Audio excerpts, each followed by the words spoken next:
Aleluia, aleluia.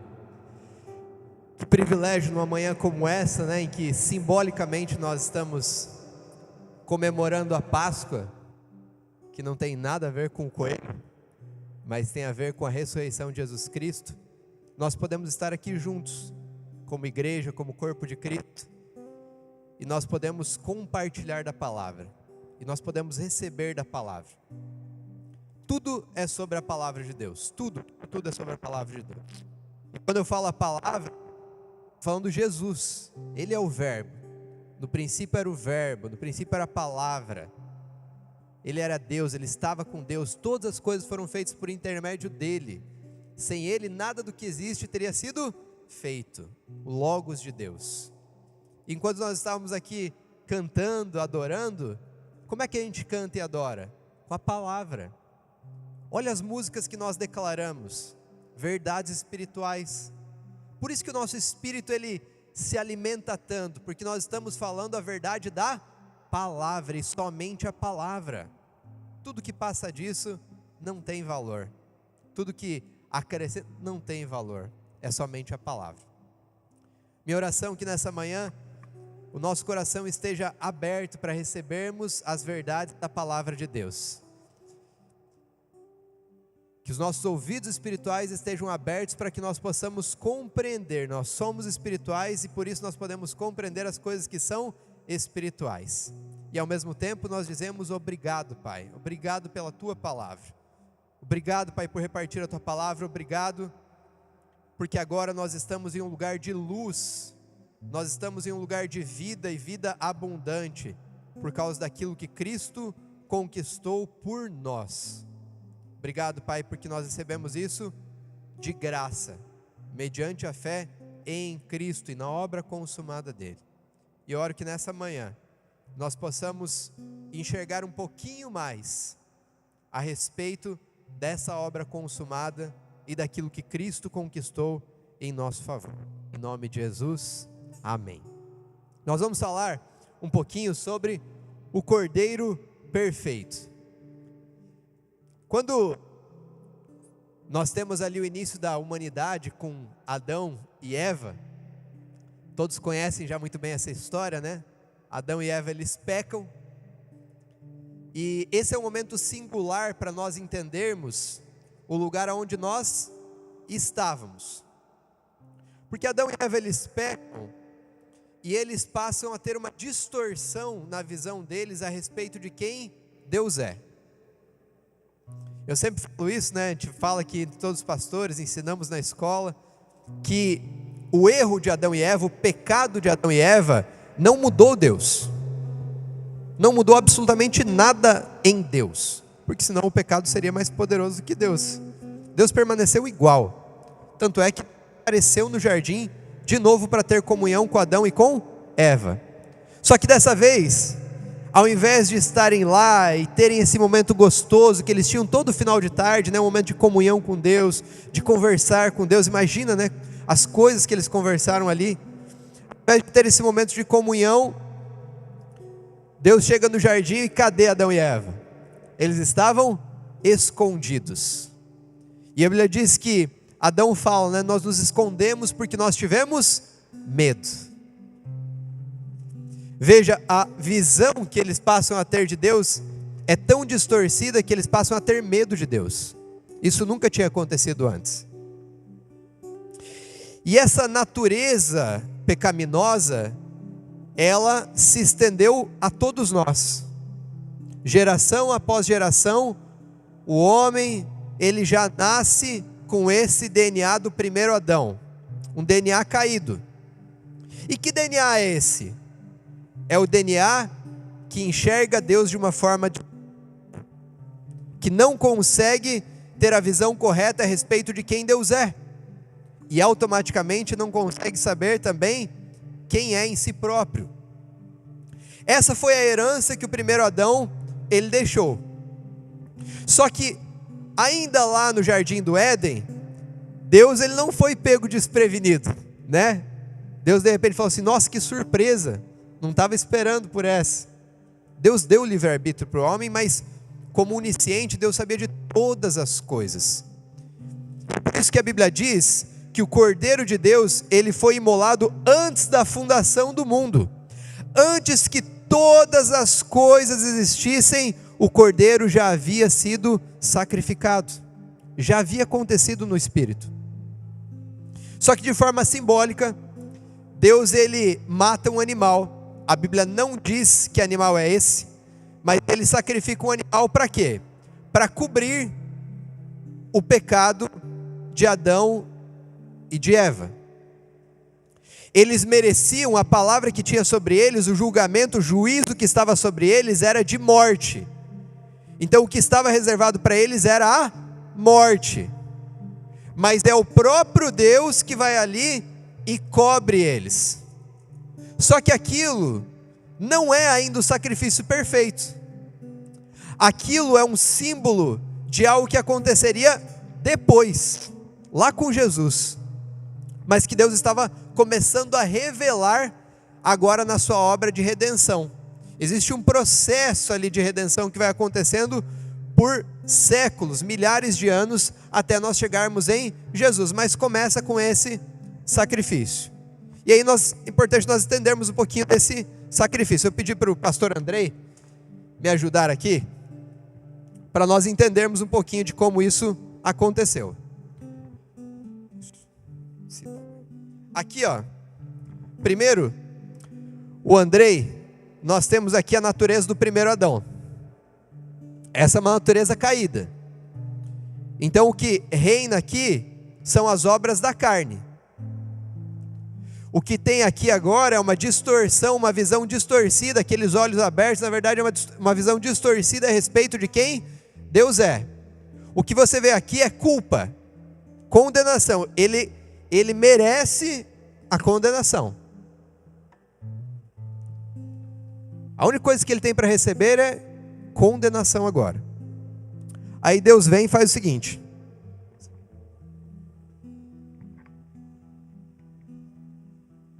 aqui, Deus cobre. Agora você está vendo a culpa e a condenação? Está coberto. Só que o Andrei está aqui dentro ainda, sim ou não? A natureza está aqui no interior, sim ou não? Tá. O problema foi resolvido de dentro? O problema foi resolvido por fora. Por fora. Só que tudo o que nós vivemos, o que nós fazemos, parte de dentro do homem interior. O que foi coberto foi o homem exterior aqui, mas o homem interior não tinha sido mudado. Ele ainda era velha natureza. Ele ainda enxergava as coisas de forma distorcida. Ele ainda era incapaz de ser justo diante de Deus. Obrigado, André. Ele é incapaz. E aí nós temos, como uma consequência da natureza do primeiro Adão, algo maligno dentro de nós, que é a justiça própria. O que é a justiça própria? É eu tentar ser merecedor do amor de Deus. Então ao longo de toda a humanidade você vai vendo que os homens eles se esforçaram para alcançar Deus, para ser dignos do amor de Deus, para se encontrarem em um lugar de justiça. Então ele tenta fazer as coisas de forma correta, ao ponto que Deus inclusive dá leis para o povo dele, para falar assim: então cumpram essas leis, e daí vocês vão ser justos. Eles conseguem cumprir as leis? Não. Por que eles não conseguem cumprir as leis? Porque o homem interior não havia sido mudado. A essência de quem eles eram, a natureza do primeiro Adão não tinha sido tirada. E era isso que Deus queria revelar ao longo dessa história. Fala: olha, enquanto não houver uma mudança no seu espírito, nada vai ser transformador. Você pode ter um dia em que você vai fazer isso aqui certo, aquilo ali certo, mas no dia seguinte você não consegue de novo. Aí você volta a cair, você volta a errar. Por quê? Porque não houve uma mudança no seu espírito. Não houve. Ah, mas eu consegui fazer algumas coisas certas. Sim, justiça própria, o seu esforço. Mas não dura, não permanece. é uma casca. Eu consigo fazer uma coisinha ou outra ali, aparentar uma coisa ou outra, mas interiormente... Pergunto para uma pessoa que não tem Cristo, como é que ela vive? Ela vai ter os dias ali de alegria, de felicidade, circunstanciais. Por que são circunstanciais? Porque se aconteceu tal coisa, se eu ganhei tal dinheiro, se eu consegui tal casamento, se eu tananã, aí eu estou feliz. Mas se a circunstância muda, a pessoa já está o quê? Triste. Por quê? Porque o interior dela continua uma grande poluição. Mesmo quando todos os dias, de forma natural e de forma exterior, aparentam ser bons, então vamos supor, tudo está acontecendo de forma legal na vida da pessoa. Ela ainda chega no momento que ela fala assim, não, mas peraí, não está faltando alguma coisa. Eu estava satisfeito com isso, eu queria tanto isso, eu queria tanto essa casa própria, agora eu ganhei a casa própria, eu fiquei feliz por um momento, mas agora parece que está faltando, eu preciso de algo mais. Eu queria aquele diploma da universidade, eu estudei, eu me dediquei, eu entrei na universidade, eu consegui o meu diploma, eu fiquei feliz por algumas semanas, por alguns meses, mas parece que está faltando. Eu queria aquele emprego, eu queria aquela empresa, eu me dediquei, eu batalhei, eu dei o meu melhor, eu consegui alcançar. Eu queria liberdade financeira, eu consegui alcançar. Mas passam-se semanas, passam-se meses, e a pessoa fala assim, não, mas eu preciso de mais. Por que é que ela precisa de mais? Porque ela tem sede. Deus deixou ali dentro do primeiro Adão uma sede que só poderia ser saciada com Jesus. Por isso que uma pessoa sem Jesus, ela jamais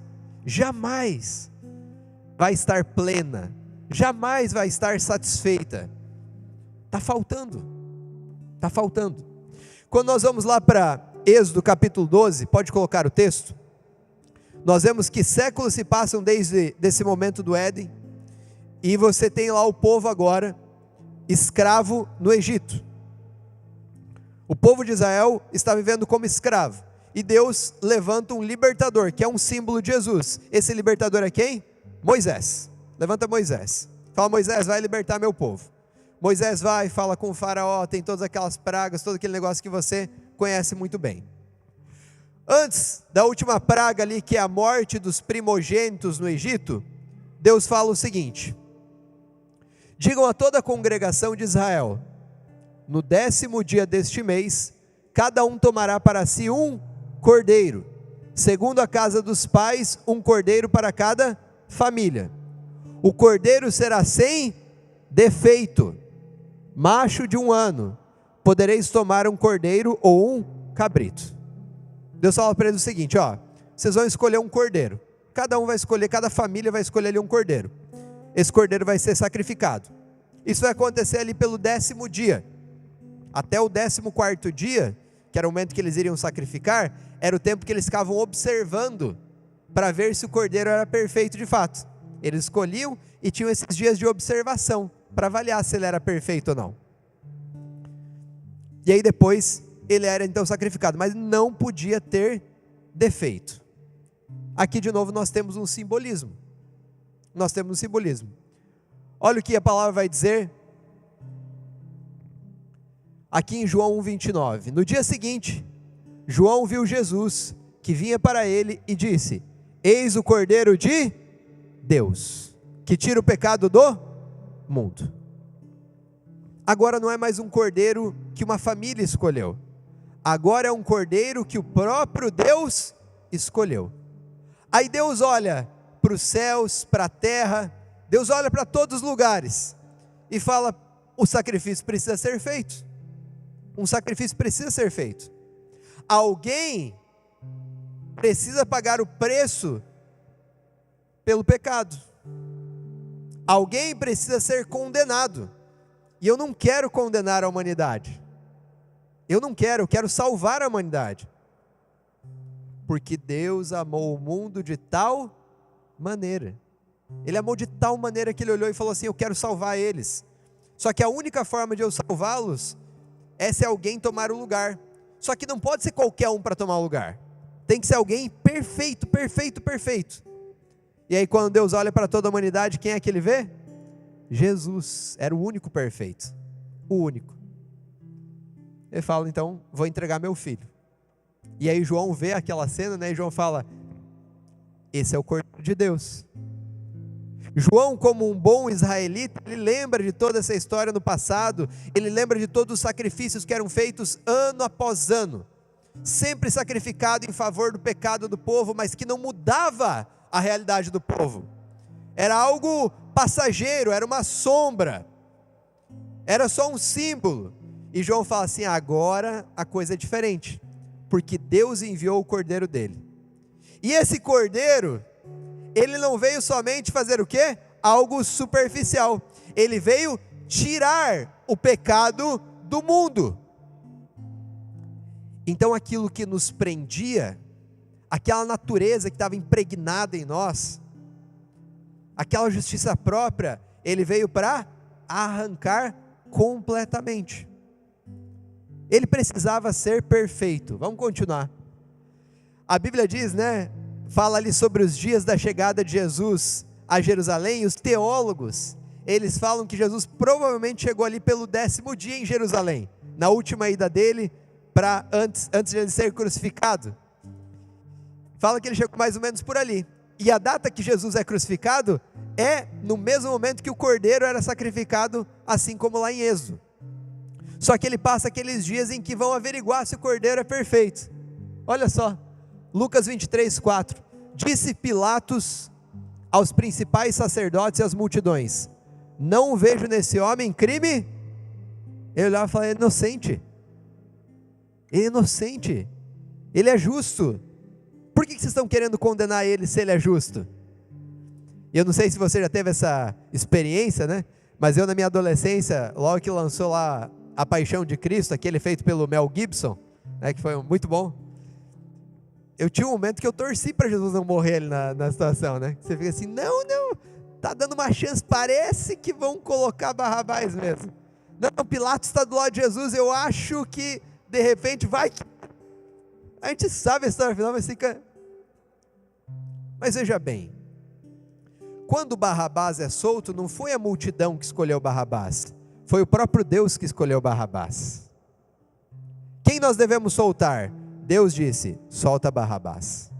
A gente fica indignado com o povo, né? Nossa, Deus escolheu Barrabás, e Deus escolheu, assim como o pastor Andrei leu antes aqui, Deus escolheu moer o seu filho, porque era através da morte de Jesus, que Barrabás verdadeiramente seria livre,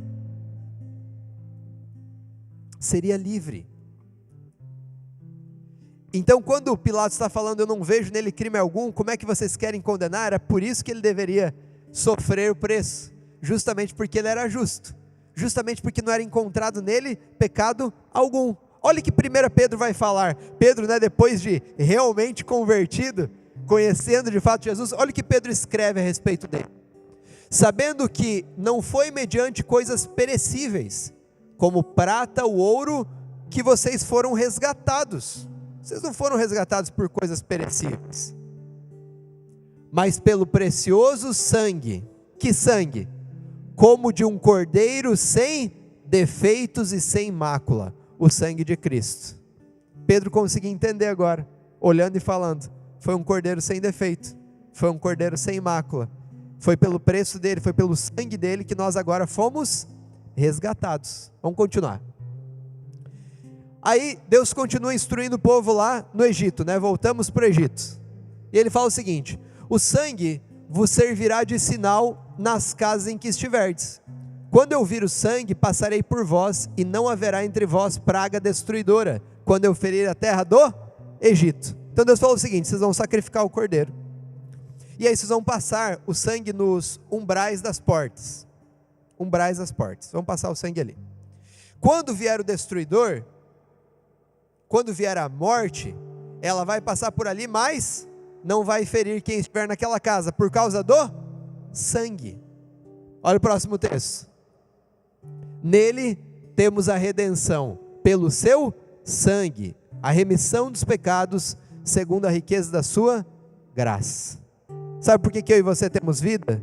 Porque o sangue de Jesus nos cobriu completamente. O sangue de Jesus nos purificou do nosso pecado, da nossa natureza pecaminosa. Aquele sangue do Cordeiro, agora ele jorra em nós, dentro de nós. Não é mais uma cobertura parcial, meu irmão. Vamos lembrar lá de João capítulo 2. Primeiro milagre de Jesus. Ele está num casamento. Acabou o vinho no casamento. Chega a mãe de Jesus, né? Jesus, faz alguma coisa. Não é chegada a minha hora. Não, façam tudo que Jesus mandar. Aí Jesus vê umas talhas de pedra lá. Imagina as talhas de pedra aqui. Vê umas talhas de pedra. Aquelas talhas de pedra, imagine grandes baldes ali, né? Eles tinham água. Aquela água era usada para purificação cerimonial. Por causa dessas histórias antigas. Aí sabe o que acontecia? As pessoas chegavam numa casa, sujas, consideradas impuras, e elas então se limpavam com aquelas águas. O que estava sendo limpo? O interior ou o exterior? O exterior. O exterior estava sendo limpo. Mas o interior não mudava. Aí Jesus começou a mostrar o que seria a obra dele. Ele transforma aquela água que limpava o exterior em vinho, que é um símbolo do sangue. E agora o povo iria fazer o que ali no casamento? Ia tomar o vinho. Porque a transformação que iria acontecer agora era no interior, era no espírito. Agora de fato as coisas seriam transformadas, de fato as coisas seriam mudadas. Próximo. Este dia vos será lembrado por memorial, e celebrareis como festa ao Senhor. Nas vossas gerações o celebrareis por estatuto perpétuo. Deus falou assim, ó, essa festa vai ficar marcada para vocês. Estatuto perpétuo. E o judeu, ele comemora a Páscoa, né? Até hoje. Só que nós comemoramos de uma forma diferente. Porque o judeu, ele comemora ainda tendo que fazer a mesma coisa. Pensar quase que no sangue nos umbrais, um sacrifício momentâneo. Nós comemoramos diferente. Nós no dia de hoje, de forma simbólica obviamente, mas nós falamos o quê? Obrigado, Pai, porque o Cordeiro foi morto de uma vez por todas. Obrigado, Pai, porque Jesus não precisa morrer novamente. Obrigado, Pai, porque Jesus não precisa fazer o mesmo sacrifício. Obrigado, Pai, porque eu não preciso ficar pedindo perdão novamente pelos meus pecados, porque eu já fui plenamente purificado pelo sangue de Jesus. Obrigado, Pai, porque Ele tirou o pecado do mundo. Obrigado porque eu não tenho mais essa velha natureza, mas eu tenho uma nova natureza, a natureza do Filho de Deus, que é puro, que é santo, que é o Cordeiro perfeito. Isso já foi feito, já foi entregue para nós de graça. Lucas 22, e tomando o pão, e tendo dado graças, partiu e lhes deu, dizendo, este é o meu corpo, oferecido por vós, fazei isso em memória de mim. Semelhantemente, depois da ceia, tomou o cálice, dizendo, esse cálice é a nova aliança do meu sangue, derramado em favor de vós. Jesus estava ensinando os discípulos dele. Essa é a Páscoa que nós mantemos. Quando nós estamos tomando a ceia, uma vez por mês aqui, nós estamos dizendo o quê? Obrigado pelo corpo de Jesus que foi partido em meu favor, pelo sangue de Jesus que foi derramado em meu favor. Nós fazemos isso seguindo a direção de Jesus, porque é um momento em que sempre o nosso espírito é lembrado daquilo que Jesus fez, para nós lembrarmos daquilo que Ele conquistou também em nosso favor, para nós lembrarmos que nós não temos mais que fazer penitência para Deus, esse tempo acabou. O que você acha que agrada a Deus? É a minha obediência que move o coração de Deus? Não, é a obediência de Jesus que moveu o coração de Deus. E eu só digo obrigado pela obediência de Jesus. Obrigado. Eu entro debaixo dessa palavra, a palavra de que não eu, mas Cristo vive em mim. A palavra de que eu não fiz nada, mas eu recebi todas as coisas de graça. E não é por isso que eu considero elas como nada, pelo contrário, elas têm o maior valor na minha vida, porque foi Jesus que pagou esse preço. E ao reconhecer isso, de fato nós recebemos a obra consumada de Jesus. não é ao fazer um esforço, não é por você orar muito, não é por você ler muito a Bíblia, não é pelo seu jejum, não é por você tentar andar de uma forma correta, é pelo que Jesus fez. Não existe poder maior do que nós concordarmos com a palavra de Deus. E quando nós tentamos fazer qualquer coisa para agradar a Deus, nós estamos invalidando a obra de Cristo na cruz. Nós estamos dizendo que a obra de Jesus foi insuficiente. E aí eu preciso fazer alguma coisa a mais, porque Deus não está agradado. Deus está plenamente agradado em Cristo. A única coisa que nós temos que fazer é ser encontrados em Cristo. É por isso que Paulo diz: eu faço de tudo. Eu faço de tudo. Ele não fala eu faço de tudo para agradar a Deus. Paulo diz eu faço de tudo para ser obediente a Deus. Ele fala eu faço de tudo para ser encontrado em Cristo. Eu quero ser encontrado em Cristo, porque se eu estiver em Cristo, se eu estiver nesse lugar que foi conquistado para mim, quando o Pai olha para mim, Ele diz uma coisa só: esse é meu filho amado em quem eu tenho meu prazer. É por isso que eu e você podemos falar com confiança: obrigado porque eu sou um filho amado. Nota como é diferente. Isso é espiritual, a gente não consegue entender pela nossa mente carnal, só pelo Espírito de Deus. Por que você pode falar com confiança? Não, porque essa semana eu fui bem. Não, não é por causa disso, meu irmão. Não é por causa disso. Você só consegue falar com confiança que você é amado de Deus quando você entende que Jesus é amado de Deus e você está nele. Aí todo medo ele vai embora. Por que o medo vai embora? Eu não tenho mais receio de errar. Eu estou em Cristo Jesus. Eu tenho um justo advogado. Eu tenho alguém que intercede por mim. Eu tenho um sumo sacerdote que é perfeito. Ele não só é o sumo sacerdote que apresenta o sacrifício, mas ele é o próprio sacrifício. Ele chega diante do Pai com o sangue dele, puro, perfeito. E o sacrifício, ele é aceito, de uma vez por todas. E é por isso que eu e você podemos desfrutar. Então, meu irmão e minha irmã, você quer gastar tempo em alguma coisa? Gaste tempo conhecendo a obra redentora de Jesus, aquilo que Ele fez por mim e por você. Aí nós entendemos quem nós somos de fato. Aí nós entendemos. Próximo. Assim o Senhor tirou os filhos de Israel da terra do Egito, segundo os seus exércitos. Então ele fala assim: foi dessa forma que Deus tirou lá do Egito. O Egito, vou colocar o Egito como sendo aqui, tá? A gente sempre usa, não, aqui a gente sempre usa Cristo, então vamos lá. Vou deixar o Egito aqui na esquerda. Então o Egito está aqui. Esse lugar é um lugar de trevas, é o lugar do pecado, é o lugar onde a velha natureza reinava sobre nós, reinava. Aí a Bíblia vai dizer o seguinte: Ele tirou o povo do Egito. O que Deus estava fazendo? Ele estava falando: Moisés é um tipo de Jesus que está libertando vocês. Só que você acha que Ele tira a gente de um lugar para a gente ficar parado naquele lugar? Não faz sentido. Ele está nos tirando para nos levar para um outro lugar. Aí o povo está saindo aqui do Egito. Eles vão passar aqui pelo mar. Olha o que vai falar o texto de Gálatas 5:1. Para a liberdade foi que Cristo nos libertou. Permanecei, pois, firmes, e não vos submetais de novo a um jugo de... Ele falou: vocês foram livres, vocês estavam presos aqui, tinham cadeias prendendo, não tinha o que vocês pudessem fazer para serem libertos, mas vocês foram livres. Ele morreu, vocês foram livres, o preço foi pago. Ele falou: mas foi para a liberdade que Cristo vos libertou. Ele quer que a gente viva em liberdade, tem um lugar para nós vivermos. E ele fala: não voltem para esse lugar de jugo da escravidão. Ele não está falando que nós vamos voltar a ter uma velha natureza, não é isso. Ele está falando que nós podemos passar a pensar que nós ainda temos alguma coisa a ver com essa velha natureza.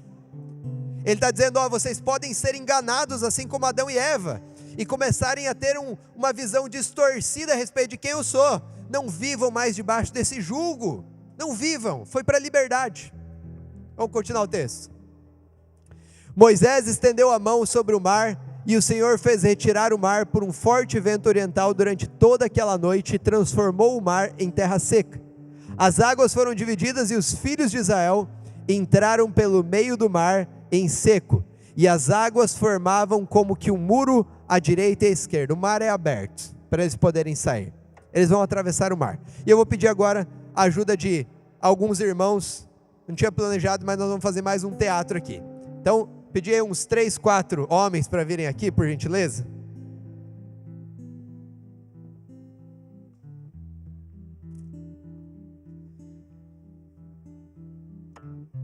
Acho que mais um.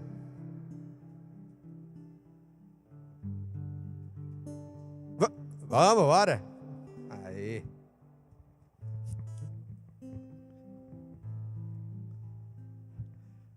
Quem vai ser Jesus? Breno. Breno vai ser Jesus. Breno, deita aí, Breno. O André, não é bem aí, Breno. É mais retinho assim, ó. De lado. Boa, Breno. Ó, o Breno entendeu o descanso. Ele falou: deitar é comigo mesmo. Vamos lá.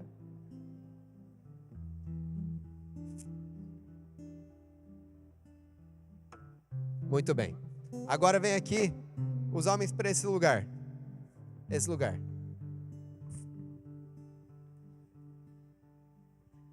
Tá aqui, ó. Estavam no Egito. Estavam no lugar de morte. Estavam presos em trevas, na velha natureza. Não conseguiam sair desse lugar. Não conseguiu. Aí Jesus vem. E Jesus fala: eu vou morrer por eles. E aí nós temos a cena da cruz, em que Jesus entrega o Espírito dele e diz: Pai, em tuas mãos eu entrego o meu Espírito. E aí Jesus, ele desce lá para o Hades. E aí, aqueles que receberam Cristo Jesus, vem para cá. Eles vêm morrer a mesma morte que Jesus. Quando nós recebemos a Cristo, nós morremos junto com Ele. Só que ainda tinha uma questão. Porque o diabo, ele está comemorando, né? Matamos o Filho de Deus. Ele está morto. Agora ele está aqui. Ele é nosso prisioneiro. Ele é culpado. A morte está ali junto com ele. E eles estão festejando, se é que isso é possível, né? Mas estão ali festejando a morte de Jesus. E se Jesus fosse culpado, não valeria de nada para nós, porque o sacrifício não seria aceito. Não seria aceito. Aí, o diabo e a morte falam: mas que coisa, né? Deu certo mesmo, matamos. Mas será? Será que nós matamos? E eles vão procurar a culpa, eles vão procurar o pecado em Jesus. Eles vão encontrar o lugar onde eles podem usar o aguilhão para prender ele. Só que, ao procurar a culpa e o pecado, eles não encontram nada. E aí o cordeiro, ele ressuscitou. Pode levantar, cordeiro. O cordeiro, ele ressuscita. E aí, nós podemos olhar e dizer: a morte não pôde prender ele. A morte não pôde segurar ele. O inferno não conseguiu deter ele. Por quê? Porque ele era justo. Deus olha para ele e falou: é justo, ele é inculpável, ele é perfeito, eu aceito o sacrifício dele. E aí Jesus no Hades ainda, ele prega a todos aqueles que estavam mortos, ele anuncia as boas novas, de que aquele que era santo morreu, mas agora ele está vivo. E porque ele está vivo, ele vem para esse lugar que é a destra do Pai. E agora todos aqueles que morreram com ele também estão ressuscitando junto com ele. Essa é a vitória que nós temos. Esta é a vitória.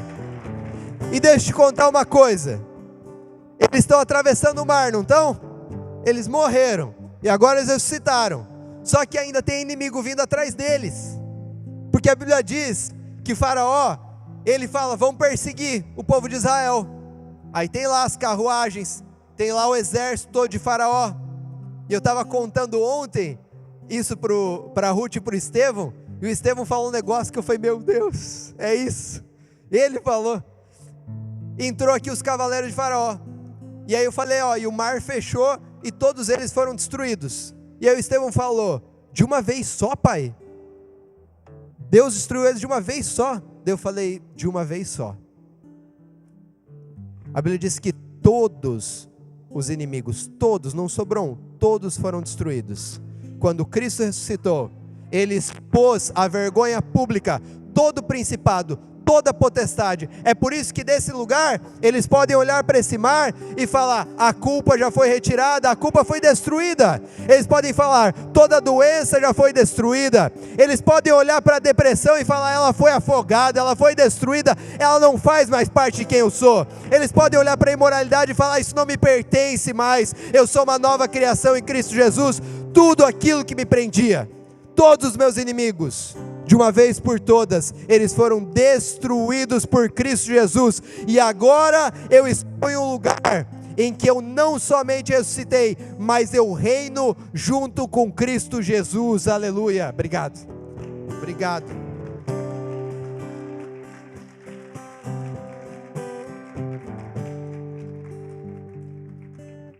Meu irmão, a gente tem que parar de falar do Egito. Para de falar do Egito. Você tem que olhar e falar assim, nem consigo ver, ó o mar fechou, Deus lançou no mar do esquecimento, Deus nem se lembra, e você quer lembrar? Já está aqui. Como é que você vai falar de uma coisa que não existe mais? Como é que você vai olhar para a pessoa do teu lado e falar de coisas da velha vida dela que já não existem mais?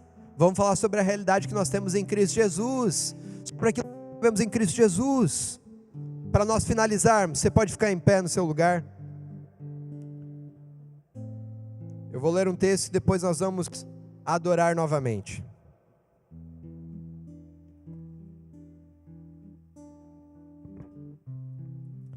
Gálatas, capítulo 5,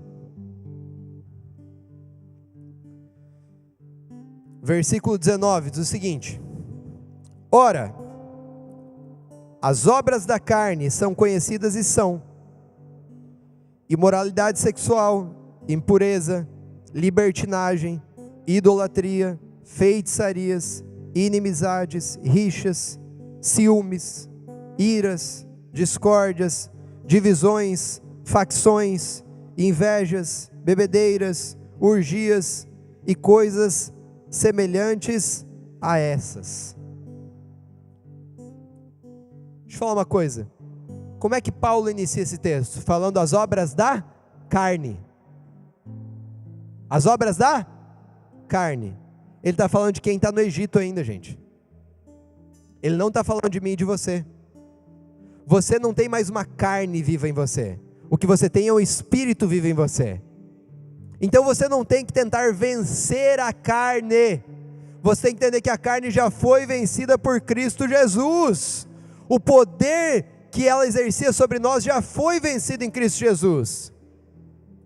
Rafa, mas então o que tem para mim? Para você tem o fruto do Espírito. Agora, o fruto do Espírito é amor, alegria, paz, paciência, amabilidade, bondade, mansidão e domínio próprio. Contra essas coisas não há lei. E os que são de Cristo Jesus crucificaram a carne com as suas paixões e os seus desejos. Se vivemos no Espírito, andemos também no Espírito. Já foi crucificado lá com Jesus. Hoje, nós podemos dizer, tudo que tinha a ver com o meu passado, antes de Cristo Jesus, foi pregado lá na cruz do Calvário. E hoje o que nós celebramos é, Ele ressuscitou. E porque Ele vive, eu também vivo. Eu também vivo. Concorde com a palavra de Deus a respeito daquilo que Cristo fez. Agradeça a Deus por aquilo que Jesus fez em nosso favor. E mais do que isso, usufrua da nova natureza que nós temos através de Cristo Jesus. E por último, se você está falando, de Jesus para alguém que ainda não o conhece, não tente ficar pensando em palavras bonitinhas para as pessoas entenderem. Fale a palavra. Fale a palavra. Jesus morreu por você. Jesus se entregou por você. E agora você pode, através dele, ter uma nova vida.